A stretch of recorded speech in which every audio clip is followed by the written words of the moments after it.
السلام عليكم ورحمة الله وبركاته. الحمد لله الحمد لله نحمده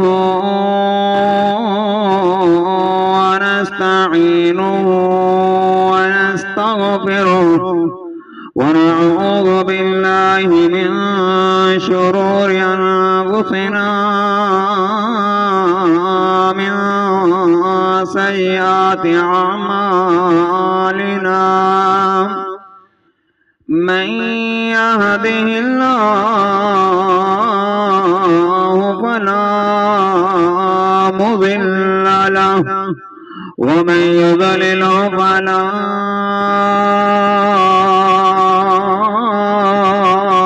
هادي له وأشهد أن لا إله إلا الله وحده لا شريك له وأشهد أن محمدا عبده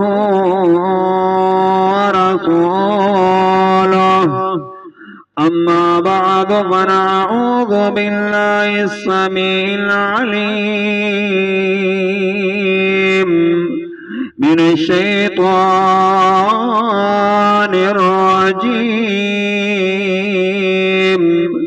من همزه ونفخه ونفسه. بسم الله الرحمن الرحيم.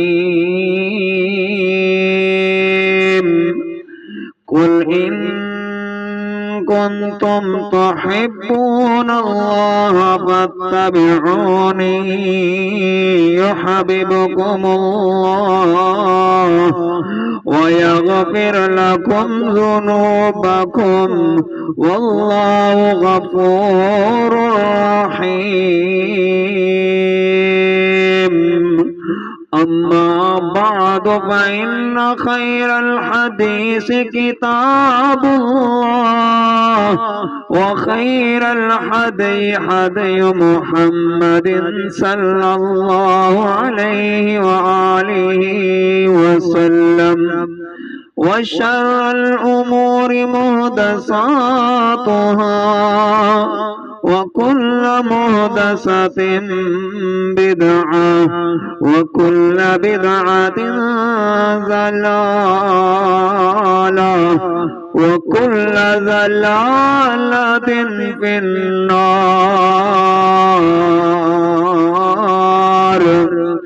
اللهم صل على محمد وعلى آل محمد كما صليت على إبراهيم وعلى آل إبراهيم إنك حميد مجيد. اللهم بارك على محمد وعلى آل محمد كما باركت على إبراهيم وعلى آل إبراهيم إنك حميد مجيد. رب اشرح لي صدري ويسر لي أمري واحلل عقدة من لساني يفقهوا قولي. رب زدني علما رب زدني علما رب زدني علما. اللهم إني أعوذ بك من الفقر والقلة والذلة وأعوذ بك من النار وأعوذ بك من أن أظلم أو أظلم رب ارحمهما كما ربياني صغيرا صدق اللہ العظیم۔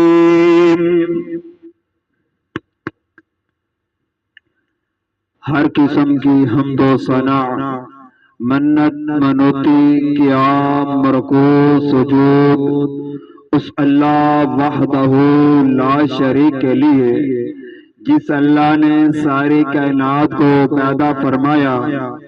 درود و سلام آقا دو جہان، پیغمبر آخر الزمان، صاحب قرآن جناب محمد الرسول اللہ صلی اللہ علیہ وآلہ وسلم کے لیے آج انشاءاللہ تعالی اللہ کی توفیق خاص سے پچھلے خطبہ جمعۃ المبارک کا موضوع کو لے کر آگے چلتا ہوں۔ وہ موضوع امت پر نبی کریم علیہ الصلاۃ والسلام کے حقوق، جن میں سے دو حقوق بیان کیے تھے۔ ایک حقوق یہ بیان کیا تھا کہ اللہ تعالیٰ کا آپ علیہ الصلاۃ والسلام کو رسول ماننا، اور دوسرا اللہ تعالیٰ کا بندہ ماننا۔ اللہ کا رسول اور اس کا بندہ ماننا۔ دوسرا حقوق یہ تھا کہ آپ علیہ الصلاۃ والسلام کی تعظیم کی جائے، عزت کی جائے، احترام کیا جائے۔ آج انشاءاللہ تعالی اسی موضوع کو لے کر آگے چلتے ہیں۔ تیسرا حقوق کہ نبی پاک علیہ الصلاۃ والسلام کا جو امت کو ادا کرنا چاہیے، ہر حال میں ادا کرنا چاہیے۔ اللہ تعالی کے بعد سب سے زیادہ محبت آپ علیہ الصلاۃ والسلام سے کی جائے، اور اس طرح کی جائے کہ اس جیسی محبت اللہ تعالی کی مخلوق میں کسی اور کے ساتھ نہ ہو، جیسا کہ نبی پاک علیہ الصلاۃ والسلام نے صحیح بخاری حدیث نمبر 16 اور صحیح مسلم میں 43 حدیث نمبر ہے کہ آپ علیہ الصلاۃ والسلام نے فرمایا ثلاثۃ ما کن فیہ وجد حلاوت الایمان۔ تین خاصیں ایسی ہیں کہ جس میں ہر کوئی بھی شخص ہو اس کے اندر یہ چیزیں ہوں گی، وہ ایمان کی حلاوت، مٹھاس کو محسوس کرے گا، لذت محسوس کرے گا، مٹھاس کو پا لے گا۔ آپ علیہ الصلاۃ والسلام نے فرمایا ان یکون اللہ ورسولہ احب الیہ مما سوہما۔ آپ علیہ الصلاۃ والسلام نے فرمایا ایک یہ کہ اسے اللہ تعالی اور اس کے رسول علیہ الصلاۃ والسلام کے ساتھ سب سے زیادہ محبت ہو، اور فرمایا دوسرا یہ کہ اگر کوئی بندہ چاہتا ہے کہ مجھے ایمان کی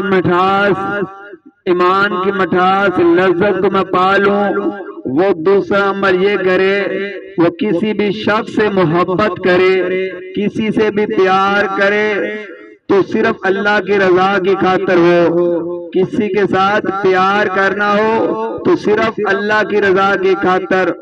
اور تیسری وجہ آپ علیہ الصلاۃ والسلام نے بیان فرمائی کہ اسے کفر کی طرف لوٹنا اس طرح ناپسند ہو جیسا کہ وہ جہنم میں ڈالا جانا اسے ناپسند ہے، یعنی کہ اس بندے کو اس طرح ناپسند ہو کہ وہ جہنم میں پھینکا جائے، اسے یہ بات پسند نہیں کہ میں جہنم میں پھینکا جاؤں۔ اسی طرح اسے مسلمان بندے کو جو بھی ایمان کی مٹھاس کو محسوس کرنا چاہتا ہے اسے یہ بات ناپسند ہی نہ ہونی چاہیے کہ مجھے جہنم میں پھینکا جائے، میں اس میں جلایا جاؤں۔ میرے بھائی، اس حدیث مبارکہ سے معلوم ہوا کہ آپ علیہ الصلوۃ والسلام اور اللہ تعالیٰ سے سب سے زیادہ محبت ہونی چاہیے، دنیا کی ہر چیز سے زیادہ محبت ہونی چاہیے۔ جیسا کہ ہمارے پیارے نبی جناب محمد رسول اللہ صلی اللہ علیہ وآلہ وسلم نے فرمایا، لا یؤمن احدکم حتی اکون احب الیہ من ولدہ وولدہ والناس اجمعین۔ تم میں سے کوئی شخص اس وقت تک مومن نہیں ہو سکتا جب تک کہ وہ اپنی اولاد، اپنے والدین، اپنے باقی تمام لوگوں کی نسبت سب سے زیادہ مجھ سے محبت نہ کرے۔ یعنی اس حدیث سے معلوم ہوا جو بندہ آپ علیہ الصلوۃ والسلام سے محبت کا دعویٰ کرتا ہے، اسے چاہیے کہ اپنے اہل و عیال، اپنے رشتہ دار، اپنے عزیز و اقارب سے سب سے زیادہ جو محبت ہونی چاہیے نبی پاک علیہ الصلوۃ والسلام سے ہونی چاہیے۔ اس نبی سے جس نبی کا ہم نے کلمہ پڑھا ہے، اس نبی کے ساتھ زیادہ محبت ہونی چاہیے۔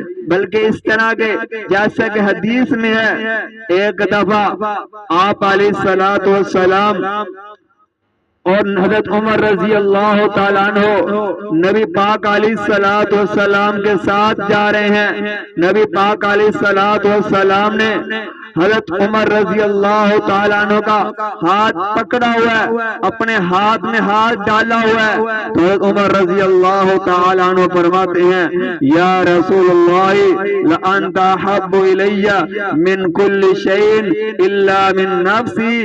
اللہ کے رسول علیہ الصلوۃ والسلام جی، آپ مجھے دنیا کی ہر چیز سے زیادہ محبوب ہیں، دنیا کی ہر چیز سے زیادہ آپ محبوب ہیں۔ تو آپ آگے فرماتے ہیں کہ البتہ میری جان سے زیادہ محبوب نہیں۔ تو آپ علیہ الصلوۃ والسلام نے فرمایا، لا والذی نفسی بیدہ حتی اکون احب الیک من نفسک۔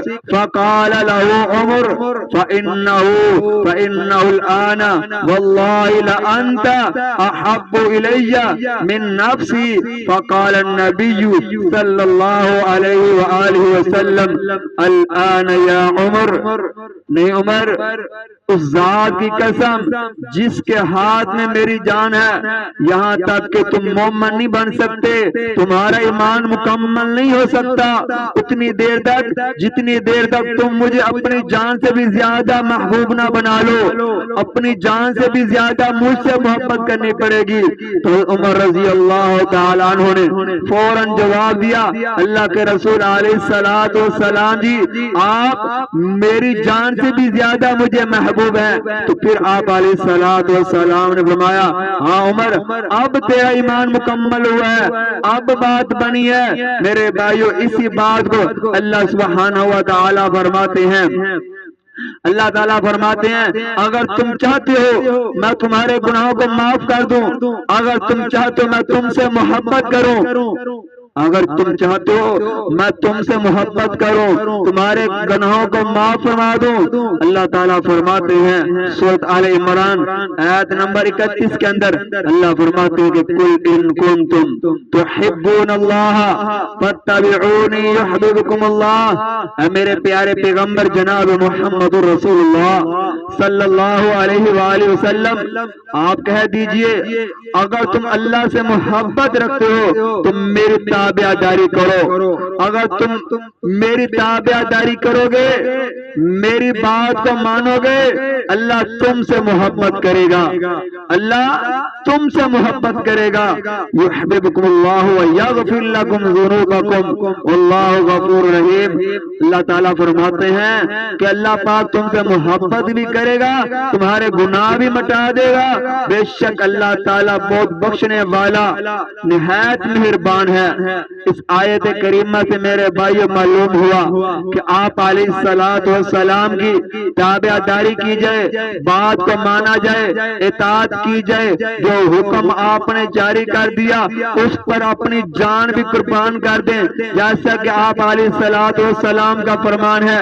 آپ نے فرمایا کہ تم نماز میں سورۃ فاتحہ پڑھو، پھر ہمیں مر مٹنا چاہیے کہ ہر وقت جب بھی نماز پڑھے اپنی نماز کے اندر سورۃ فاتحہ کو پڑھے، جس طرح آپ علیہ الصلوۃ والسلام نے فرما دیا نماز رفع یدین کے حوالے سے۔ میرے بھائی پر ہمیں مر مٹنا چاہیے کہ آپ علیہ الصلوۃ والسلام نے فرمایا ہے کہ رفع یدین کرو، پھر ہمیں چاہیے ہم رفع یدین کریں۔ یہ ہے تابعداری، یہ ہے اطاعت۔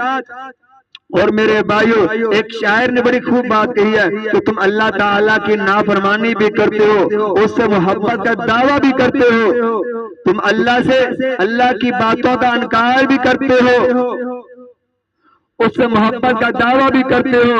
یہ تمہاری زندگی کی کیسی قسم ہے؟ انتہائی نامقبول بات ہے۔ اگر تم سچی محبت کرتے ہو، اگر تم سچی فرما برداری کرتے ہو، تو تم محبت کرنے والا اپنے محبوب کا فرما بردار ہوتا ہے۔ اگر تم واقعتاً اللہ کے رسول علیہ الصلوۃ والسلام سے محبت کرتے ہو تو تمہیں چاہیے کہ آپ علیہ الصلوۃ والسلام کی بات کو مانیں۔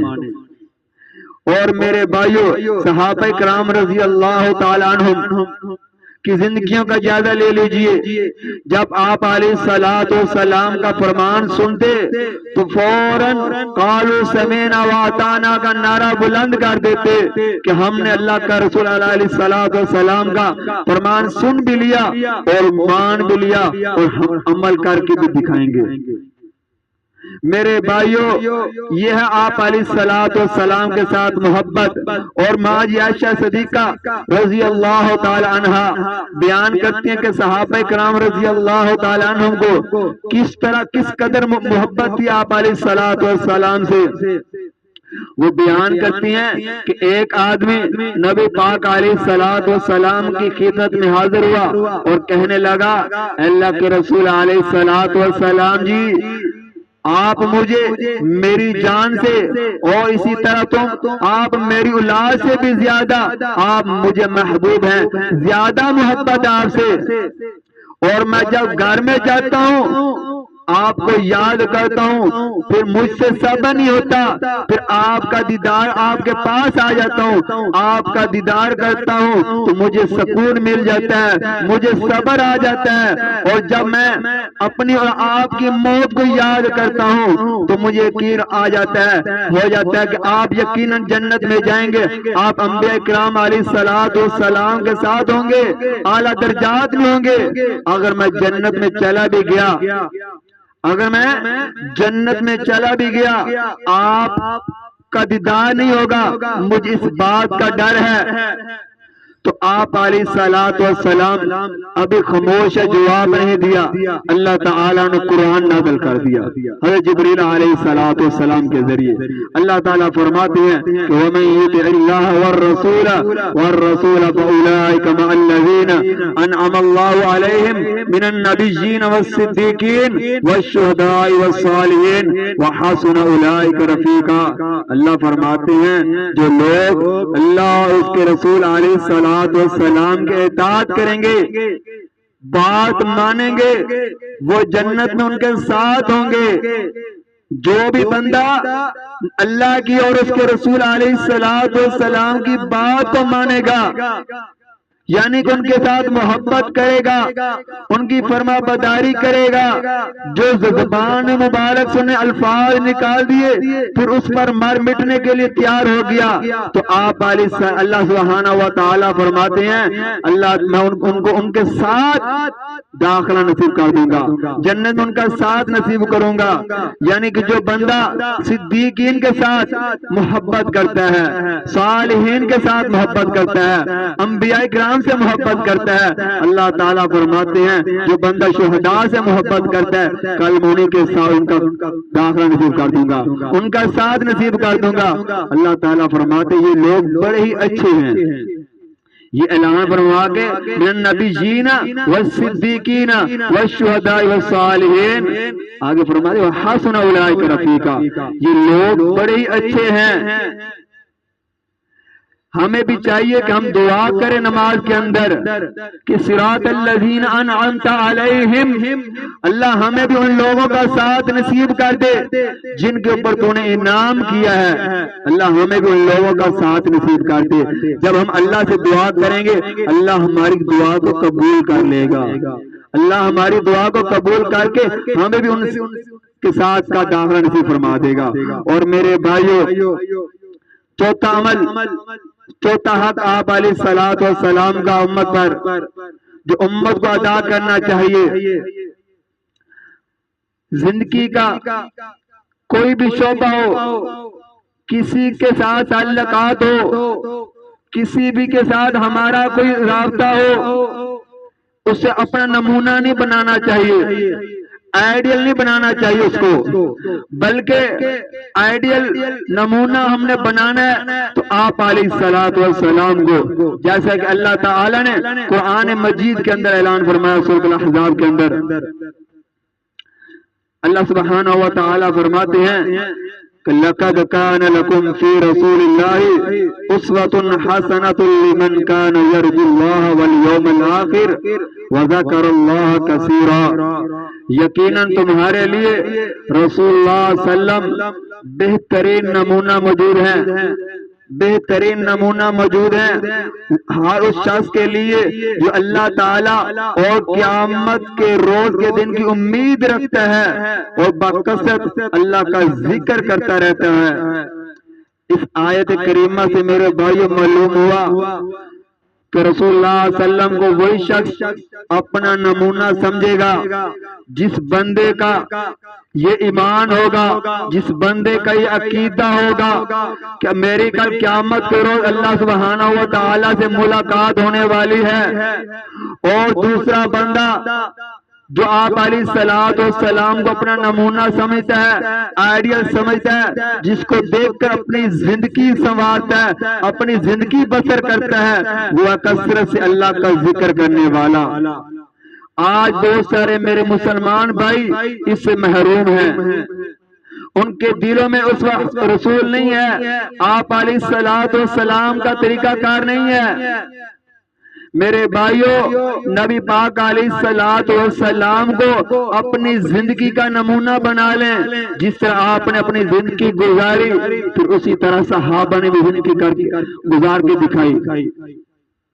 جیسا کہ ایک حدیث میں ہے، ایک صحابیہ مسلمان ہو جاتی ہے، مسلمان ہونے کے بعد کافر کہتے ہیں، اس صحابیہ کا نام میرے ذہن میں نہیں آ رہا، میں نے وہ حدیث پڑھی کہ میرے ذہن میں نہیں آ رہا، اس کو کہتے ہیں کہ کلمہ چھوڑ دے، رسول اللہ صلی اللہ علیہ وسلم کو چھوڑ دے، اس کے ساتھ محبت کرنا چھوڑ دے، ہم تجھے آزاد کر دیں گے، تجھ پر ظلم نہیں کریں گے، اگر نہیں چھوڑے گی پھر ہم تمہاری آنکھیں نکال لیں گے۔ وہ ایسا کرتے لوہے کی سیخیں گرم کر لیتے ہیں، بالکل سرخ کر لیتے ہیں، گرم آگ کے اندر گرم کر کر اتنی سرخ لال ہو جاتی ہیں، بار بار کہتے ہیں کہ کلمہ چھوڑ دے، اور آپ علیہ الصلوۃ والسلام کے ساتھ محبت کرنا چھوڑ دے۔ وہ صحابیہ کہتی ہے یہ آنکھیں کیا ہیں، میں تو اپنی جان بھی قربان کر دوں گی آپ علیہ الصلوۃ والسلام پر۔ میرے بھائیوں، کافروں نے ظلم کیا، آنکھیں نکال دی۔ اللہ اکبر۔ میرے بھائیوں، آج ہم اپنا وقت نہیں قربان کر سکتے دین کے لیے، ہم نماز کے لیے وقت نہیں نکال سکتے۔ وہ عورت اپنی آنکھیں قربان کر لیے دین کے لیے، اللہ کے رسول علیہ الصلوۃ والسلام کی محبت کے لیے اپنی آنکھیں قربان کر دیتی ہے۔ آگے سے وہ کافر کے لیے کہتے ہیں کہ تیرا اتنا ایمان مضبوط ہے، تیرا اتنا کلمے پہ یقین ہے، آپ علیہ الصلوۃ والسلام پہ اتنا تیرا ایمان مضبوط ہے، پھر دعا کر اپنے اللہ سے کہ وہ تمہاری آنکھیں تمہیں واپس لٹا دے۔ وہ صحابیہ کہتی ہے، حدیث کے الفاظ ہیں، صحابیہ کہتی ہے اللہ اگر میری ذات کا مسئلہ ہوتا اللہ میں تجھے کبھی نہ کہتی، اللہ تیری ذات کا مسئلہ آ گیا، اللہ انہوں نے تجھے للکارا ہے. اللہ کے سامنے ہاتھ اٹھا کر دعا کرتی ہے جو اللہ نے فوراً آنکھیں اللہ نے واپس کر دی. میرے بھائیو، جب ہم اللہ کے رسول علیہ الصلوۃ والسلام کے ساتھ سچی محبت کریں گے، ان کو اپنا نمونہ بنا لیں گے، اپنی زندگی ان کی طرف گزاریں گے، انشاءاللہ جب ہمارے اوپر کوئی آزمائش آ جائے گی، کوئی پریشانی والے معاملات آ جائیں گے، اللہ ہماری مدد کرے گا. اور میرے بھائیوں، پانچواں جو حق کا امت پر آپ علیہ الصلوۃ والسلام کا کہ آپ علیہ الصلوۃ والسلام کی اطاعت کی جائے، آپ کی نافرمانی نہ کی جائے، کیونکہ آپ علیہ الصلوۃ والسلام کی جو اطاعت ہے وہ اللہ کی اطاعت ہے، اور آپ علیہ الصلوۃ والسلام کی نافرمانی اللہ کی نافرمانی ہے. میرے بھائیوں، جیسا کہ اللہ تعالیٰ نے فرمایا سورۃ المائدہ آیت نمبر 92 کے اندر، تو اطیعوا اللہ واطیعوا الرسول واحذروا فَإِن تَوَلَّيْتُمْ فَاعْلَمُوا أَنَّمَا عَلَى رَسُولِنَا الْبَلَاغُ الْمُبِينُ. تم اللہ کی اطاعت کرتے رہو اور رسول اللہ صلی اللہ علیہ وسلم کی بھی اطاعت کرتے رہو اور نافرمانی سے ڈرتے رہو. اور اگر تم نے اعراض کیا، منہ موڑا، جان لو ہمارے رسول کے ذمے صاف صاف پہنچا دینا تھا کام، یعنی کہ آپ علیہ الصلوۃ والسلام کا جو کام تھا آپ تک میرا پیغام پہنچا دینا تھا، باقی پھر میں جانے پھر آپ جانے. یعنی کہ میرے رسول نے جو اوپر میں نے ذمہ داری دی تھی اس نے آپ کے اوپر صاف صاف میرا حکم پہنچا دینا تھا. میرے بھائی آگے اللہ سبحانہ وتعالیٰ فرماتے ہیں وَمَن يُطِعِ اللَّهَ وَمَن يُطِعِ الرَّسُولَ فَقَدْ أَطَاعَ اللَّهَ. اللہ فرماتے ہیں جس نے میرے رسول کی اطاعت کی اس نے گویا میری اطاعت کی، جس نے میرے رسول کی اطاعت کی گویا اس نے میری اطاعت کی. میرے بھائیوں، وقت بہت کم ہے ہمارے پاس، پتہ نہیں کب ہماری موت کا بلاوا آ جائے، کب موت والا فرشتہ ہمارے اوپر آ جائے، ہماری روح قبض کر کے لے جائے، پھر ہم اللہ سے خواہش کریں، اللہ سے کہیں اللہ میں موقع دے دے، اللہ 1 منٹ کے لیے مہلت دے دے. اللہ نے میرے بھائی پھر مہلت نہیں دینی، پھر انسان کے سوائے افسوس کے اور کوئی چیز کام نہیں آئے گی. آج وقت ہے، ٹائم ہے، کچھ منٹ ہیں، کچھ سیکنڈ جو اللہ نے دی ہیں، سانس دی ہیں، اس کے اندر اللہ کے جناب میں توبہ کر لیں، اللہ کے رسول علیہ الصلوۃ والسلام کے اطاعت و فرما برداری کر لیں. ہمارے اعمال جس طرح کے بھی ہوں گے، ہم اللہ تعالیٰ کی رسول اللہ صلی اللہ علیہ وسلم کے اطاعت کرتے رہے، کمی پیشی ہوگی اللہ معاف فرما دے گا، لیکن ہم نے اللہ کے رسول علیہ الصلوۃ والسلام کی نافرمانی کی، اپنی منمانی کی، اللہ کے رسول علیہ الصلوۃ والسلام کے طریقے کے مطابق ہم نے اپنی زندگی نہیں گزاری. میرے بھائیو، پھر یاد رکھ لو ہمارا جو ٹھکانہ ہوگا وہ جنت نہیں ہوگا. ہم نے اللہ کے رسول علیہ الصلوۃ والسلام کی بات کا انکار کیا، اور ایک حدیث میں ہے آپ علیہ الصلوۃ والسلام نے فرمایا، آپ علیہ الصلوۃ والسلام نے فرماتے ہیں کہ کچھ لوگ ایسے بھی ہیں، آسانی کے لیے سمجھانے کے لیے آسانی کر رہا ہوں آپ کے لیے، تو کچھ لوگ ایسے بھی ہیں وہ جنت میں جانے کا انکار کر رہے ہیں. صحابہ اکرام رضی اللہ تعالیٰ عنہ سوال کرتے ہیں، پوچھتے ہیں اللہ کے رسول علیہ الصلوۃ والسلام وہ کون سا بدبخت انسان ہے جو جنت میں جانے کا انکار کر رہا ہے؟ تو آپ علیہ الصلوۃ والسلام نے فرمایا میرے صحابہ، اس بندے نے انکار کیا جس نے میری نافرمانی کی، جس نے میری بات سے منہ موڑا، اس نے میری نافرمانی کی اور اس نے جنت میں جانے سے انکار کر دیا. اور جو بندہ میری فرما برداری کرے گا، میری بات کو مانے گا، میری اطاعت کرے گا، میرے حکم پر چلے گا، اس نے وہ بندہ جنت میں جائے گا، وہ بندہ جنت کا حقدار ہے. میرے بھائیو، موقع ہے، ٹائم ہے، بار بار نہیں دے گا اللہ پاک. یہ موقع، یہ ٹائم ٹیبل بار بار نہیں ملتے. ہم اکثر دیکھتے ہیں جو کل ہم نے نیکی کی تھی وہ دوبارہ نیکی کرنے کا ہمیں موقع نہیں ملتا. جو بعض کا ایسا ہوتا ہے کہ انسان اس وقت کا تہجد پڑھ لیتا ہے، بعض کا انسان سے غفلت ہو جاتی ہے، سستی ہو جاتی ہے، اللہ موقع بھی نہیں دیتا دوبارہ. جو بندہ جس چیز کی کوشش کرے گا میرے بھائی اللہ پاک اس چیز کی اسی بندے کو عطا کرے گا. جیسا کہ سورۃ النساء کے آیت کے اندر 115 آیت نمبر کے اندر فرماتے ہیں نا، اللہ سبحانہ و تعالیٰ فرماتے ہیں وَمَن يُطِعِ الرَّسُولَ فَقَدْ وَمَن يُشَاقِقِ الرَّسُولَ مِن بَعْدِ مَا تَبَيَّنَ لَهُ الْهُدَىٰ. اللہ فرماتے ہیں جو بندہ جس چیز کی کوشش کرے گا نا ہم اسی کو وہی چیز عطا کریں گے. جس راستے کی کوشش کرے گا ہم اس بندے کو وہی چیز عطا کریں گے. میرے بھائیو ہم دین کی کوشش کریں، دین اسلام کی کوشش کریں، اپنے ماں باپ کی خدمت کرنے کی کوشش کریں. اللہ کے رسول علیہ الصلوۃ والسلام کا فرمان ہے کہ اپنے ماں باپ کی عزت کرو، اپنے ماں باپ کا احترام کرو، ان کی خدمت کرو، اپنے پڑوسیوں کا خیال رکھو. یہ اللہ کے رسول علیہ الصلوۃ والسلام کا فرمان ہے. میرے بھائیو اللہ سبحانہ و تعالیٰ سے دعا ہے کہ اللہ سبحانہ و تعالیٰ ہمیں قرآن و حدیث کے مطابق اپنی زندگی گزارنے کی توفیق عطا فرمائے. اللہ سبحانہ و تعالیٰ ہمارے کبیرہ صغیرہ گناہوں کو معاف فرمائے. وآخر دعوانا الحمد للہ رب العالمین.